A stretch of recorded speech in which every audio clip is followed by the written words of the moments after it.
공공기관 혁신에 칼을 빼든 윤석열 정부가 첫 경영평가 결과를 내놨습니다. 경영평가가 중요한 건 이 평가가 임원과 구성원들의 성과금과 직결되기 때문입니다. 그런데 앞서 보신 것처럼 열차 지연 사태가 발생한 코레일을 포함해 4개 기관이 최하위 등급을 받았고 낙제점을 연이어받은 5개 공공기관 기관장은 다 해임 건의 조치를 받았습니다. 공교롭게도 모두 다 지난 정부에서 임명한 인사들입니다. 안병옥 기자가 보도합니다. 지난해 11월 오봉역에서 근무 중이던 코레일 직원이 후진하는 열차에 치여 숨진 사고가 발생했습니다. 영등포역에선 무궁화호가 탈선해 30여 명이 다치기도 했습니다. 연이은 안전사고로 국토교통부는 지난 3월 나이승 전 코레일 사장을 해임했고 코레일에는 역대 최고인 19억 2천만 원의 과징금을 부과했습니다. 리더십의 책임과 함께 리더십의 교체가 불가피하다고 보고 있습니다. 크고 작은 사고가 잇따랐던 코레일을 포함해 보건복지의료공단과 한국청소년활동진흥원, 건강증진개발원이 지난해 공공기관 경영평가에서 최하인 2등급을 받았습니다.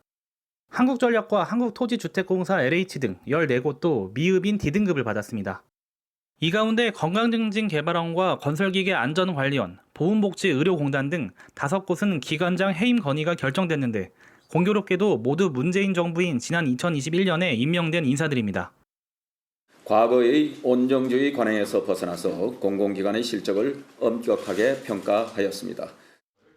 하지만 일각에서는 정권이 바뀌었는데도 나가지 않는 전 정부 임명 기관장들에 대한 강한 경고라는 해석도 나옵니다.